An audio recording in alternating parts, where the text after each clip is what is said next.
Assalamualaikum warahmatullahi wabarakatuh. Waalaikumsalam warahmatullahi wabarakatuh. Perkenalkan, nama saya Muhammad Zanar Fatoni. Saya sebagai pemimpin diskusi kali ini. Baik, selanjutnya silakan perkenalan diri masing-masing. Perkenalkan, nama saya Marwah.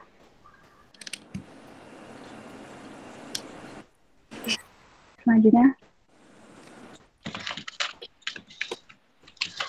untuk saya, perkenalkan nama saya Mima Fauzia dari Jurusan Mandarin. Diperkenalkan, nama saya Nadine. Selanjutnya, perkenalkan, nama saya Nadina Salsabila.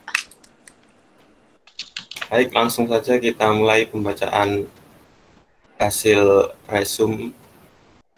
Pertama dimulai dari abstrak dan pendahuluan. Silakan yang Abstrak dan pendahuluan. Islam memandang tentang alam sebagai makhluk Allah yang terdiri komponen biotik dan abiotik yang terbentang dari subatomik hingga kosmik. Terdapat keterkaitan antara manusia dengan alam. Manusia disebut dan alam, di mana keduanya memiliki hubungan pemanfaatan dan kemakmuran bersama.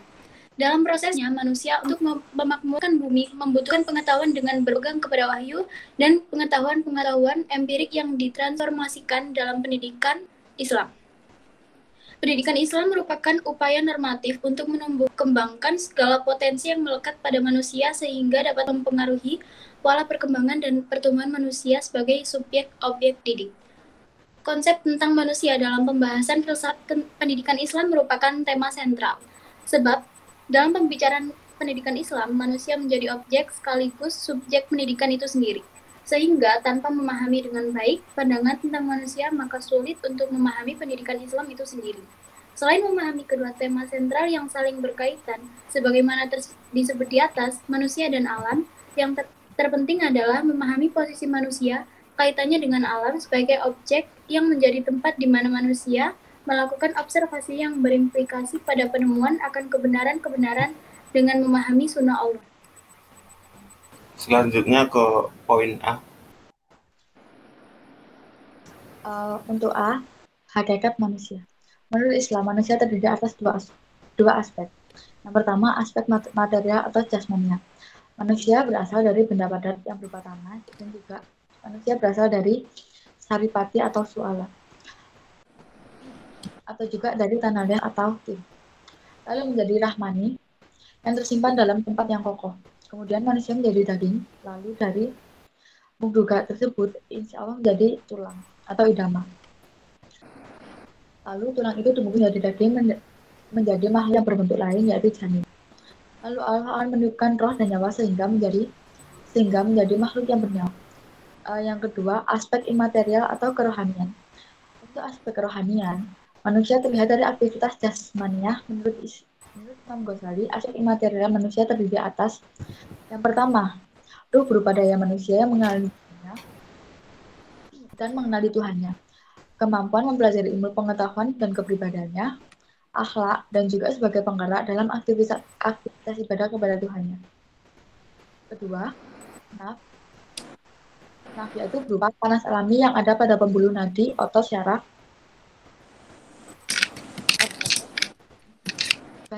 naf sendiri terdiri atas naf ya, kemalaikatan, naf malaikat atau kemalaikatan, dan naf yang hanawiyah atau naf bahamiyah atau kebi. Untuk merantai kedua naf tersebut manusia memberi akal.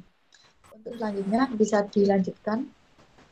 Selanjutnya ke poin B, yaitu proses kejadian manusia. Islam menjelaskan secara detail bagaimana proses kejadian manusia. Manusia diciptakan dari tanah dengan keadaan bermacam-macam dengan keadaan bermacam-macam istilah, yaitu turab atau tanah, salsal atau tanah kering, hamain atau lumpur hitam, dan tin atau tanah kering. Keistimewaan manusia dari makhluk lain yaitu A. Manusia sebagai ciptaan yang tertinggi dan terbaik. B. Manusia dimuliakan dan diistimewakan Allah. C. Mempunyai tujuan hidup, yaitu mendapatkan ridho Allah. Dalam diri manusia terdapat potensi atau yang sering kita kenal sebagai SDM atau sumber daya manusia. Dari SDM ini manusia berperan aktif sebagai pelaku atau subjek pendidikan yang dapat mengembangkan potensi yang ada di dalam diri manusia sendiri dan potensi yang ada di sekeliling mereka. Nomor 2, penggolongan manusia. A. Menurut surat Al-Fatihah, yaitu yang diberi nikmat, petunjuk, dan yang dimurkai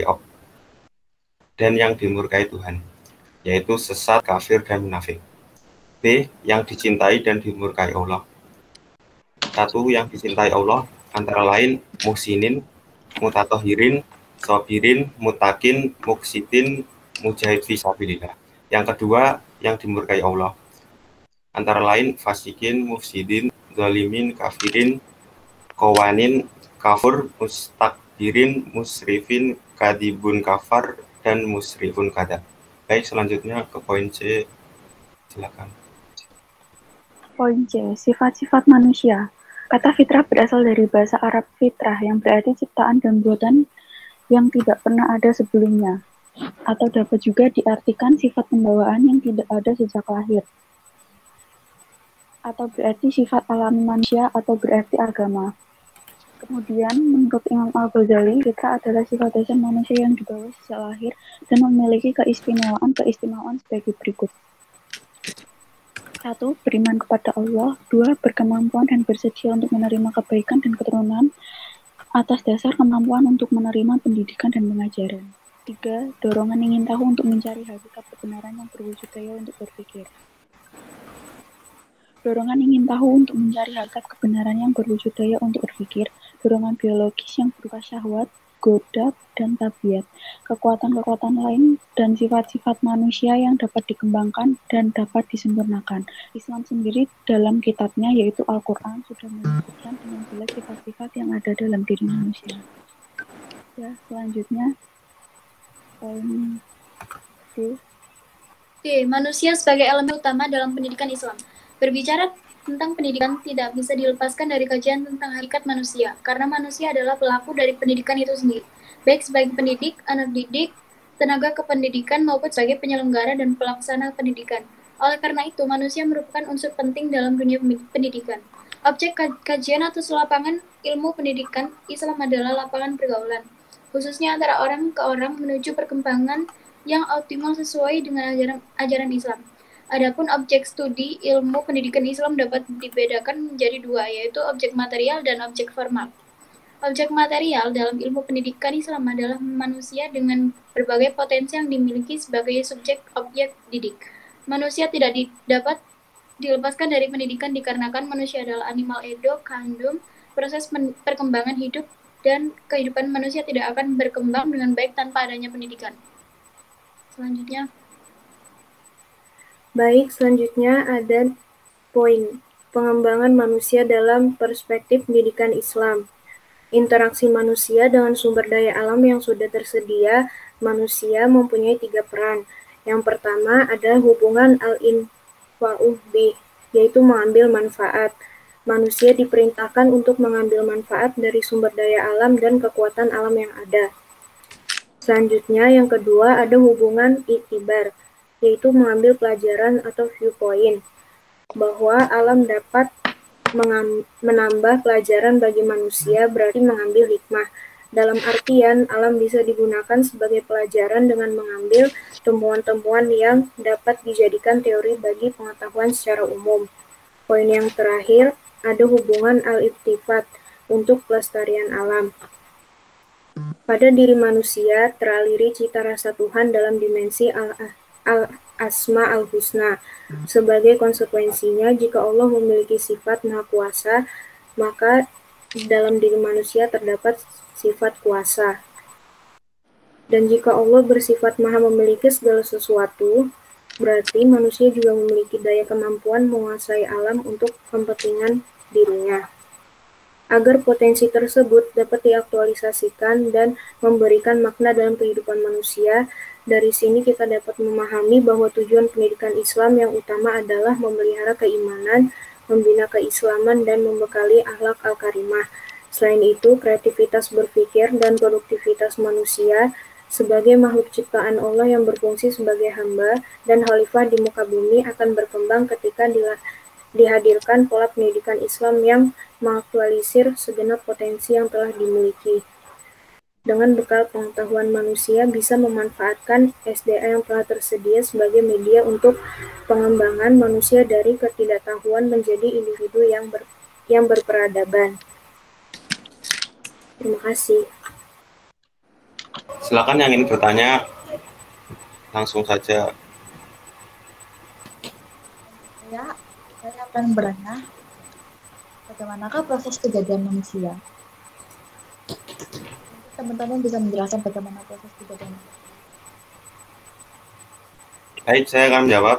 Ya. Bagaimana proses kejadian manusia? Jawabannya, 1. Manusia melalui masa yang tidak disebutkan. 2. Mengalami beberapa tingkatan kejadian. Yang ketiga, ditumbuhkan dari tanah seperti tumbuh-tumbuhan. Yang keempat, dijadikan dari tanah liat atau lazib. Yang kelima, dijadikan dari tanah kering dan lumpur hitam atau salsal dan hamain.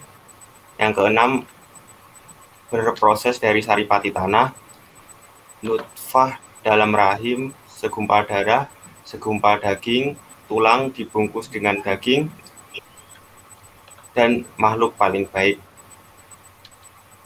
7. Kemudian ditiupkan roh. Ada pertanyaan lain? Bagaimana bisa fisik manusia berasal dari macam-macam yang ada di tanah? Untuk Baik. Oke, silakan Malah yang menjawab. Seperti yang saya ketahui, karena manusia diciptakan dari tanah dengan keadaan bermacam-macam istilah, yaitu turab atau tanah, syal-syal atau tanah kering, hamain atau lumpur hitam, tin atau tanah kering, dan lain-lain. Adakah pertanyaan lain? Silakan untuk teman-teman yang belum bertanya. Baik, saya akan bertanya. Jelaskan aspek material manusia.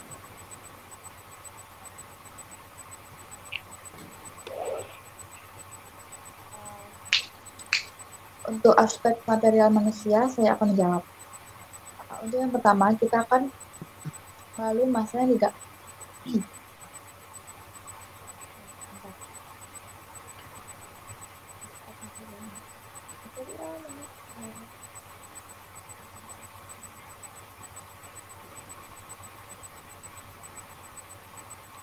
untuk aspek material manusia, kita di sini ada, yaitu aspek material jasmani dan juga aspek material kerohanian.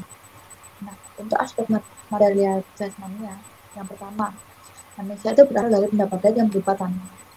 Yang kedua, manusia juga berasal dari saripati atau sulalah. Yang ketiga yaitu dari tanah liat atau tin. Dan yang keempat, kita ada dari air mani atau nutfah. Yang kelima, manusia akan dijadikan daging atau mudghah. Lalu kemudian mudghah itu akan dijadikan menjadi tulang. Untuk yang kedua, aspek imaterial atau aspek kerohanian. Aspek kerohanian terjadi dari aktivitas jasmani. Jawaban dari saya. Selanjutnya, saya ingin bertanya, potensi lain apa saja yang melekat pada diri manusia?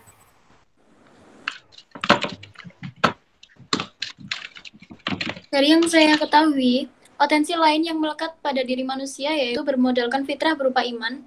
Melalui pendidikan Islam, fitrah tersebut bisa dikembangkan menjadi kepribadian Islami. Selanjutnya, setelah kepribadiannya Islami, akan dikembangkan dalam muamalahnya menjadi ihsan. Apakah ada tambahan dari teman-teman?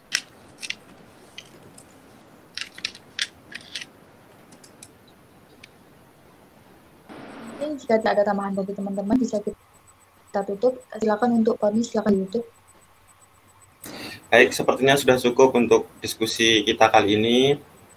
Semoga diskusi kita kali ini membawa ilmu yang barokah dan bermanfaat. Sekian, wassalamualaikum warahmatullahi wabarakatuh. Waalaikumsalam warahmatullahi wabarakatuh. warahmatullahi wabarakatuh.